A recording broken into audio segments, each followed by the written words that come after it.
रॉनवर्स में आपका फिर से स्वागत है। मेरा नाम है रॉनी और आज मैं रिव्यू करने जा रहा हूँ masters of the universe Masterverse new Eternia snout spout figure. ये एक मेटल क्रिएशंस का एक्सक्लूसिव है। फाइनली मेरे हाथ लगा है ये काफ़ी मुश्किलों के बाद। तो सबसे पहले हम इसके बॉक्स की डिटेल्स को देख लेते हैं। ये है इसका बॉक्स जिसमें ये आता है, और मैं पहले बताऊंगा कि जैसे कि मुझे बंद बॉक्सेस उतना पसंद नहीं है, मुझे विंडो बॉक्सेस पसंद है, मगर ये बिल्कुल अलग है। इसमें काफ़ी प्रीमियम लगने वाली चीज़ें हैं, जैसे कि इसमें प्रोडक्ट शॉट्स नहीं है एक्चुअली, इसमें उस प्रोडक्ट की पेंटिंग्स हैं, कॉन्सेप्ट आर्ट की पेंटिंग। जैसे अगर आप इस बॉक्स को खोलते भी हैं तो भी आपको एक पूरा पेंटिंग नज़र आता है उस कैरेक्टर का। मैं इसको खोल के दिखाता हूँ आपके लिए। मुझे पहले इस तरफ से उसको बंद करना पड़ेगा।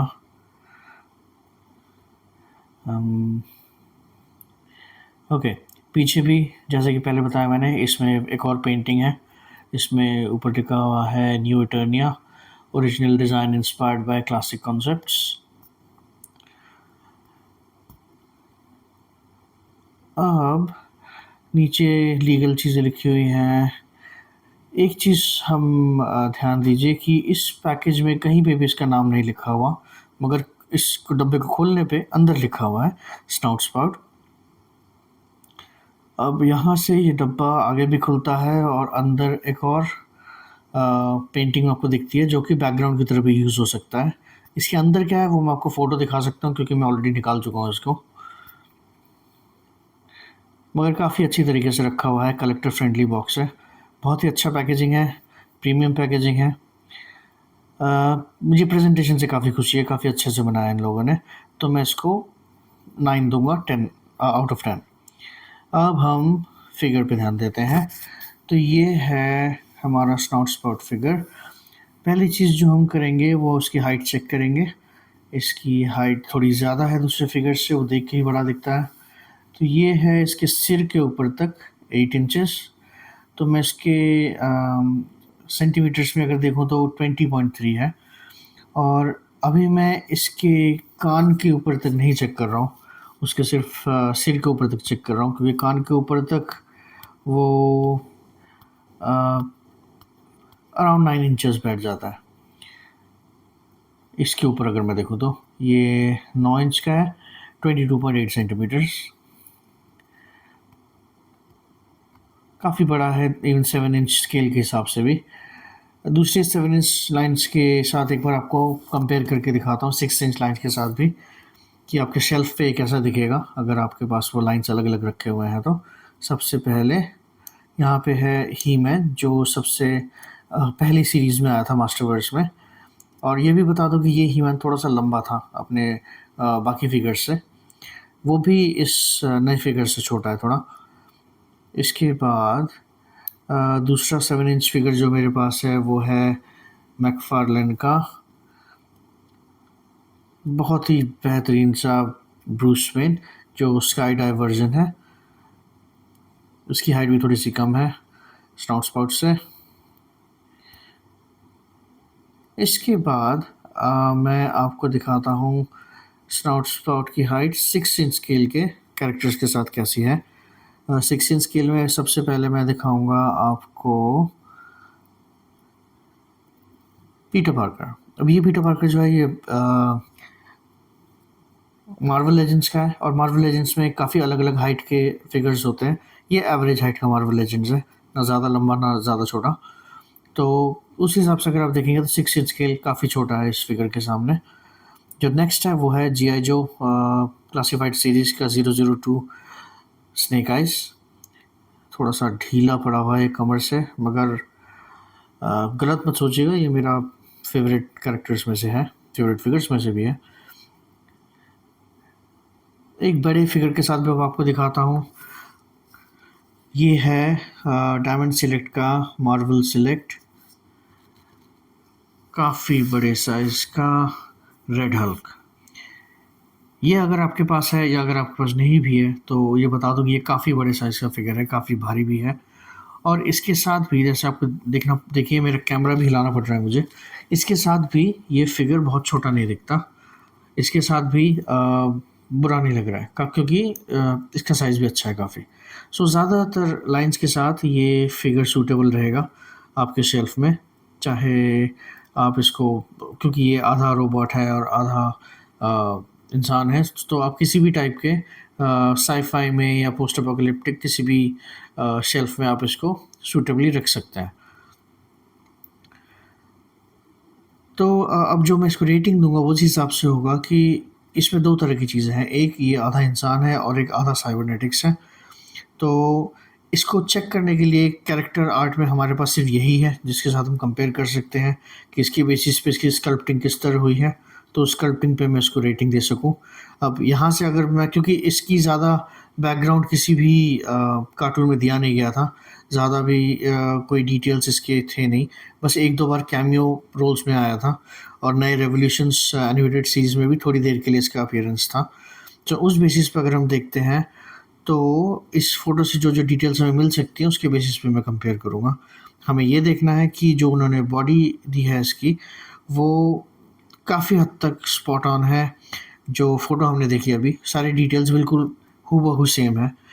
अब एक चीज़ मुझे नहीं समझ आती, अ, ये एक नॉर्मल इंसानी फ़िगर है, मतलब आधा इंसान है और आधा साइबरनेटिक्स है, और इसके लिए जैसे कि आप देख सकते हैं कि बड़ा-सा सिर भी है, एक हाथी का सिर है। सो जिसकी वजह से कि अ, सूट कर सके, आप देखिए इसकी नई बॉडी बनाई गई है, सब कुछ मिक्स करने के लिए। तो जो मेटालिक पार्ट इसमें है और जो ऑर्गेनिक पार्ट है, मतलब जो मसल वाले पार्ट हैं, इसको हमें ये देखना पड़ेगा कि फ़र्क कितना दिया है, कि मेटल लग रहा है कि नहीं, और जो बॉडी पार्ट्स हैं वो एक्चुअल मसल की तरह दिख रहे हैं कि नहीं। एक अजीब बात ये है मेटल में कि मेटल कंपनी ने कई कैरेक्टर्स के लिए स्पेसिफिक बॉडीज़ बनाई हैं, जैसे कि इसके लिए एक अलग सी बॉडी है क्योंकि ये थोड़ी सी बड़े साइज़ की बॉडी है, और इन्होंने स्केलेगॉड मास्टरवर्स में उसके लिए भी काफ़ी बड़ी सी बॉडी बनाई थी। तो जब ये लोग इस तरह के कैरेक्टर्स के लिए अलग सी बॉडीज़ बना सकते हैं थोड़ी बहुत रीयूज़ के साथ, जैसे इसमें सिर्फ हाथ और थोड़ा बहुत पैर का रीयूज़ है, बाकी सारा नया है, क्योंकि इसकी चेस्ट भी अगर आप नोटिस करेंगे तो काफ़ी बड़ा है नॉर्मल मास्टरवर्स फिगर्स जैसे। दूसरे भी अलग बॉडी वाले हैं, स्केलेगॉड है, रैम मैन है, इन सब में अलग बॉडीज़ देते हैं मेटल स्पेशली बनाने के लिए। मगर जब इतना ये कर रहे हैं किसी एक स्पेसिफिक कैरेक्टर के लिए, तो क्यों नहीं ही-मैन के लिए एक बिल्कुल अलग बॉडी बनाई जाए? क्योंकि पुराने जो कार्टून में था उसमें सबकी बॉडी एक जैसी थी। अब जो नया वाला हमने देखा है जो रेवोल्यूशन या रेवलेशंस में, उसमें अगर आप नोटिस करेंगे ये ही-मैन काफ़ी बड़े साइज़ का है। इतना तगड़ा है कि उसका सिर भी छोटा दिखता है और वो दूसरों से हाइट में और बॉडी साइज़ में काफ़ी बड़ा है। तो जब जो मेन कैरेक्टर है वो ऑलरेडी काफ़ी बड़ा है साइज़ में, तो उसके लिए एक अलग से बॉडी क्यों नहीं बनाएँगे? क्योंकि सबसे ज़्यादा बिकने वाला कैरेक्टर है वो, तो उसके लिए एक अलग बॉडी बनाने में क्या हर्ज है? मुझे ये एक बात नहीं समझ आती कि जब स्पेशल बॉडीज़ आप बना सकते हैं, तो ही-मैन के लिए क्यों नहीं? क्योंकि इसमें काफ़ी बड़े साइज़ का ही-मैन होना चाहिए था। मगर अ, शायद ये मेरी सोच है, क्योंकि अब मुझे बिज़नेस का तो इतना पता नहीं है, मगर एज़ अ फ़ैन ही मैं बोल सकता हूँ कि मेरे हिसाब से अगर बॉडी बड़ी होती ही-मैन की तो ज़्यादा अच्छा होता। जैसे कि ये भी अपने हिसाब से अच्छा दिख रहा है। अब इसके प्रोपोर्शन आप देखेंगे तो काफ़ी अच्छे हैं। नॉर्मल मास्टरवर्स की तरह इनके हाथ-पैर पतले और लंबे नहीं लग रहे। ये बिल्कुल अच्छे साइज़ का चेस्ट भी है, बैक से भी काफ़ी अच्छा है ये। तो इसका ओवरऑल प्रोपोर्शन काफ़ी अच्छा है। ये ज़्यादा लंबा या पतला नहीं दिखता। तो स्कल्पटिंग की जो हम बात कर रहे हैं उसमें आप देखिए कि जो इन्होंने क्या किया है कि जो अलग-अलग पार्ट्स हैं, उनको अलग-अलग मटेरियल से बनाया है, ताकि जो कलर है वो हर मटेरियल का अलग रहे और मिक्स ना हो। जैसे कि फोर आर्म्स में देखिए पिंक वाला हिस्सा अलग है और येलो वाला हिस्सा अलग है, ताकि इसमें येलो के ऊपर पिंक कलर करके उसका लाइट पिंक या ऑरेंज नहीं बनाया है। जो ग्लव्स का कलर है और जो आर्मर का कलर है वो सेम तरह का पिंक है। तो ये पिंक और पिंक बिल्कुल सेम है, क्योंकि इन्होंने अलग से स्कल्प्ट किया है। इसके जो आर्मर्स हैं कंधे पे, ये रेड और रेड अलग बने हुए हैं, तो इस वजह से सेम कलर है उनके, इसमें कोई कमी नहीं है। जितने उसके आर्मर पीसेस है सिल्वर वाले भी हैं, ये जो सिर है या बूट्स हैं, ये सब अलग-अलग बने हुए हैं। तो क्योंकि स्पेसिफिक मटेरियल से बने हैं, तो कलर में कोई चेंजेस नहीं है, कलर में कोई मिक्सअप नहीं है। शेर का जो कलर है ये भी काफ़ी अच्छा मेटालिक है, गनमेटल जैसा कलर है। जो मेटालिक चमक दे रहा है वो काफ़ी हद तक उसको रोबोटिक बनाता है। तो कैरेक्टर के हिसाब से इन लोगों ने ये छोटी-मोटी चीज़ें अच्छी की हैं। इन लोगों ने पुराने कैरेक्टर को चेंज ज़रूर किया है, मगर फिर भी जैसे कि इन्होंने बॉक्स पे भी लिखा है कि इंस्पायर्ड है पुराने डिज़ाइन से। तो स्कल्पटिंग को मैं 9 दूँगा। अब पेंटिंग की अगर बात करें तो जैसे कि मैंने अभी बोला कि इन लोगों ने पेंट्स को मिक्स ना करना पड़े, इसलिए अलग चीज़ों को अलग कलर से बनाया। मगर थोड़ी बहुत चीज़ें हैं जिस पे इन्होंने ऊपर से कलर किया है। जैसे कि अगर आप नोटिस करेंगे कि इसके थाइस पे स्ट्रैप्स हैं या उसके बाइसेप्स पे स्ट्रैप्स हैं, उन चीज़ों में कलर अलग है, मगर ग्लव्स वगैरह वो सब सेम कलर का है क्योंकि मटेरियल अलग है। बूट्स का भी देखिए मटेरियल अलग है, तो इस वजह से उसके कलर्स अलग हैं। ये स्ट्रैप्स पेंटेड हैं ऊपर से। इसमें बहुत साफ कलर नहीं है, थोड़ा बहुत यहाँ वहाँ से चेंजेस हैं। मेरे इस स्ट्रैप पे थोड़ा सा मिस है, और सामने से अगर देखो तो एक स्ट्रैप में थोड़ा सा ग्रीनिश लगा हुआ है मार्क। इसके एक टस्क पे जो बड़ा वाला दांत है उस पे भी एक रेड सा मार्क है। बाकी ओवरऑल पेंटिंग काफ़ी ठीक है। अगर आप इसके फेस पे नोटिस करेंगे कि ये जो छोटा सा लाल बिंदी सी बनी हुई है, इसकी आँखें ये सब साफ़ है, मगर इसके मेटल पे ना अगर थोड़ा सा वॉश किया होता, थोड़ा सा बैटल डैमेज बनाया होता, जैसे कि एक्सेसरीज में दिखाता हूँ। ये जो उसको बड़ा सा कुल्हाड़ी दिया है, ये सेम कलर का है, ये बस प्लेन प्लास्टिक है। मगर इसके ऊपर अगर इन लोगों ने थोड़ा सा डार्क कलर से वॉश किया होता, या फिर थोड़ा सा वेदरिंग पुराना दिखाने के लिए, जैसे बैकपैक पे भी देखिए पेंटिंग अच्छी है, मगर ये सिंगल पेंट है, इसके ऊपर से कुछ इन लोगों ने पेंट किया नहीं है, ये तो सिर्फ प्लास्टिक का रेड कलर है। तो अगर थोड़ा बहुत वॉश दे दे, थोड़ा बैटल डैमेज दिखाने के लिए, क्योंकि है तो वॉरियर कैरेक्टर हमारा, तो इन पे काफ़ी ज़्यादा जान आ जाती, काफ़ी ज़्यादा मेटालिक लग सकते थे और काफ़ी अच्छा लगता। मगर फिर भी ओवरऑल डिस्प्ले पीस के हिसाब से काफ़ी अच्छे पेंट्स हैं इसके। तो पेंटिंग को मैं 8 आउट ऑफ 10 दूँगा, क्योंकि हाँ, अच्छा पेंट है, मगर थोड़ी-सी कमी ज़रूर है उसमें। एक्सेसरीज़ की बात करें तो जैसे मैंने बोला, इसके साथ बड़ा-सा ये कुल्हाड़ी आती है बड़ी-सी। एक मिनट में फ़ोकस करके दिखाता हूँ आपको। ये कुल्हाड़ी, और इसके साथ ये पाइप्स आते हैं रबरी, ये बैकपैक आता है। इसमें देखिए पानी भी काइंड ऑफ ग्लासी मटेरियल से पानी बनाया हुआ है, उसमें शायद वो लेवल भी दिखा रहा है। पानी के टैंक से मेरे ख्याल से अंदर। और इसके साथ 3 पाइप्स आते हैं जो कि काफ़ी नरम और रबरी पाइप्स हैं। ये अलग-अलग जगह में अटैच करने के लिए है। और इसके साथ एक पैकेट आता है जिसमें है 2 फिस्ट वाले हाथ और एक पानी स्प्लैश करने का डिस्प्ले पीस, इसकी सूंड पे लगाने के लिए, नाक पे लगाने के लिए। फोकस करके दिखाता हूँ, देखिए ट्रांसपेरेंट है, ये काफ़ी अच्छा बना हुआ है। ये भी मैं आपको सारा सेटअप करके दिखाता हूँ अभी, एक सेकेंड।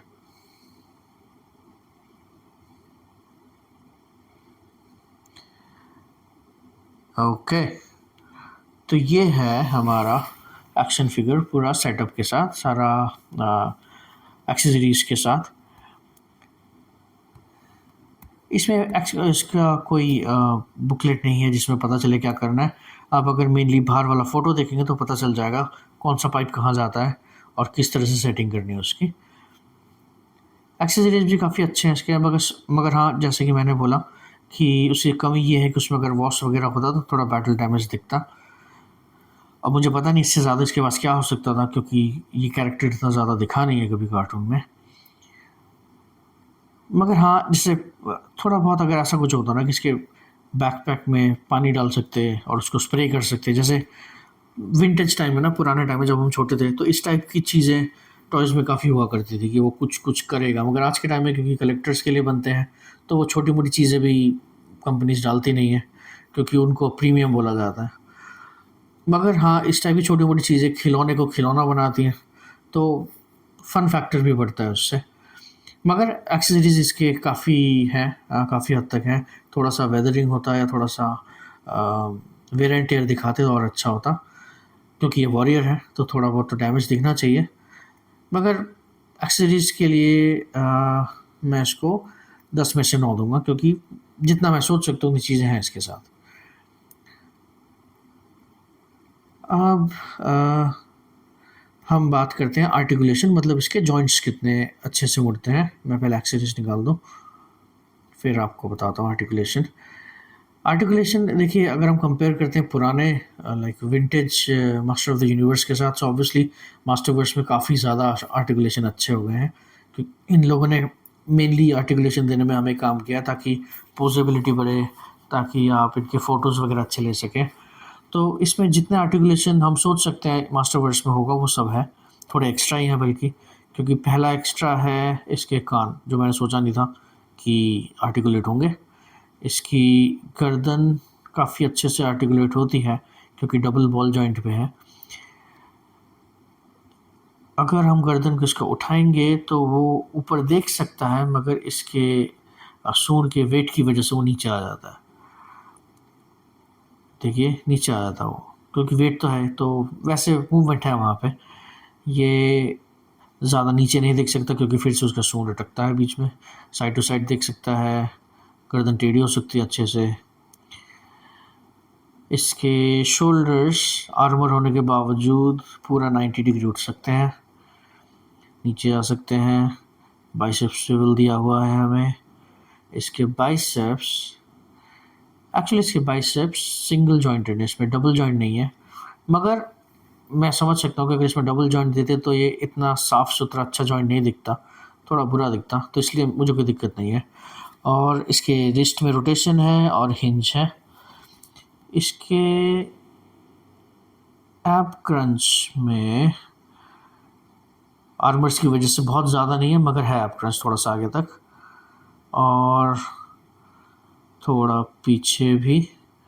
बहुत ज़्यादा मूवमेंट चाहे ना हो, मगर ये एब क्रंच जो दिया गया है ये जॉइंट बहुत स्मूथ है, क्योंकि अगर आप इसको हिलाएंगे तो ये बहुत इजीली अलग अलग साइड पे चला जाता है, प्रॉपर रोटेशन है उसके अंदर। सो मूवमेंट काफ़ी अच्छी है इसमें, लूज़ नहीं है मगर बहुत अकड़ा हुआ भी नहीं है। इसके हिप्स इतना खुलते हैं जो ही काफ़ी है। इसके हिप्स आगे वैसे शिफ्ट भी हो सकते हैं ऊपर नीचे, और अगर हम आगे किक करवाते हैं इसको तो इतना ऊपर जा सकता है, जो कि काफ़ी है। और अगर हम पीछे लेके जाते हैं तो भी डिसेंट अमाउंट है उसका मूवमेंट का। अब इसके साथ इसके डबल जॉइंटेड नी है और थाई स्विvel भी है, उसमें बूट कट भी है। सो अगर हम डबल जॉइंटेड नी को चेक करते हैं तो ये थोड़ा सा हार्ड है, मगर मूवमेंट अच्छी है, मगर बहुत बड़ा बूट होने की वजह से पैर थोड़ा सा अटकता है। पर वो कोई बात नहीं है, जितना हमें पोजेबिलिटी चाहिए उतने के लिए काफ़ी है ये। इसके पैर पे भी, फुट पे भी हिंज जॉइंट है, जिस वजह से फुट इतना नीचे जाता है इसका। और ऊपर की तरफ भी काफ़ी आता है, बहुत ज़्यादा नहीं, मगर जितनी ज़रूरत है उतना आता है। साइड टू साइड रोटेशन भी है, एंकल रॉकर भी है उसमें। तो बस एक ही कमी है कि इसका एल्बो सिंगल जॉइंटेड है, मगर इसमें मैं इसको कमी नहीं समझूंगा क्योंकि ओवरऑल डिज़ाइन को हेल्प करता है वो। क्योंकि ऐसा कुछ ज़्यादा मूवमेंट इसमें है भी नहीं कि हम इसमें बहुत ज़्यादा कुछ मूवमेंट देंगे जहाँ पर वो कर रहा है। तो जिस वजह से सिंगल जॉइंटेड एल्बो मेरे लिए बुरी चीज़ नहीं है इस फिगर में। तो आर्टिकुलेशन को मैं 10 में से 9 दूंगा, क्योंकि जिस साइज़ का फिगर है उस हिसाब से काफ़ी अच्छा मूवमेंट है इसमें। तो अब हम बात करते हैं इसके फ़न फैक्टर की, मतलब कितना खेलने लायक है, कितना फ़न के लिए अच्छा है ये। अगर तो आप मेरी उम्र के हैं, मतलब आप बड़े हुए हैं पुराने वाला ही-मैन देखते हुए, और उस टाइम पे भी इन लोगों ने इस फिगर को बनाया था, मगर वो किसी के लिए भी अवेलेबल उतना था नहीं, इंडिया में खासकर नहीं था, बहुत कम मिला था वो। अभी भी ये इतना अवेलेबल नहीं है क्योंकि एक्सक्लूसिव है, मगर आज के टाइम में जैसे मैंने शिपिंग सर्विस यूज़ करके किसी तरह से एटलीस्ट ले पाना अचीवेबल है। तो उस हिसाब से अगर मैं देखूँ तो फ़न फैक्टर इसका पूरा 10 है, क्योंकि एक तो एंटिसिपेटेड फिगर है, ऊपर से इसके मूवमेंट, डिस्प्ले सब कुछ अच्छा है काफ़ी। वैल्यू फॉर मनी अगर मैं बताऊँ तो शायद ये $39.99 का था, जो भी सही है मैं लिख दूँगा यहाँ पे। और हाँ, जैसे कि मैंने बोला कि मुझे अलग से उस पे और शिपमेंट करवानी पड़ती है क्योंकि मैं यूएस में नहीं रहता हूँ, तो उस वजह से मेरे लिए थोड़ा-सा महँगा पड़ता है। मगर जहाँ आजकल $25.99 से लेके $30 तक के नॉर्मल 6 इंच फिगर पड़ते हैं, उस हिसाब से इतनी अच्छी आर्टिकुलेशन, इतना बड़ा साइज़, इतना अच्छा डिज़ाइन, इतना अच्छा डिस्प्ले पीस, उस हिसाब से अगर मैं देखूँ, तो वैल्यू फॉर मनी अ, इस फिगर का जो कि किसी भी 6 इंच और 7 इंच या मॉन्स्टरवर्स में या फिर पोस्ट अपोकलिप्टिक में कहीं पे भी खड़ा किया जा सकता है। तो इसको मैं वैल्यू फॉर मनी 10 ही देना चाहूँगा। मगर मेरे लिए 10 देना पॉसिबल इसलिए नहीं है इसके लिए क्योंकि मुझे काफ़ी एक्स्ट्रा खर्च करना पड़ता है क्योंकि ये सिर्फ़ यूएस के लिए एक्सक्लूसिव है। तो चाहे ये 10 लेवल का फिगर हो मगर मेरे लिए ये 8 आउट ऑफ 10 है पर्सनली। अब ओवरऑल अगर मैं बात करूँ तो काफ़ी काफ़ी अच्छा फिगर है। इसका शेल्फ अपीयरेंस, इसका display as a display PC बहुत अच्छा है, तो 9 आउट ऑफ 10 क्योंकि जैसे कि मैंने बताया किसी भी शेल्फ में इसको यूज़ कर सकते हैं। अगर आपको मेरे रिव्यूज़ पसंद आते हैं या कुछ कमी अगर आपको लगता है, प्लीज़ लिखिए कमेंट पे। आप सब्सक्राइब कीजिए मेरे चैनल को सपोर्ट करने के लिए। आपके लिए देखिए फ्री है, मेरे लिए काफ़ी सपोर्ट होता है मेरे चैनल को। तो होपफुली हम जल्दी मिलेंगे दोबारा। थैंक यू आपका टाइम देने के लिए। Take care.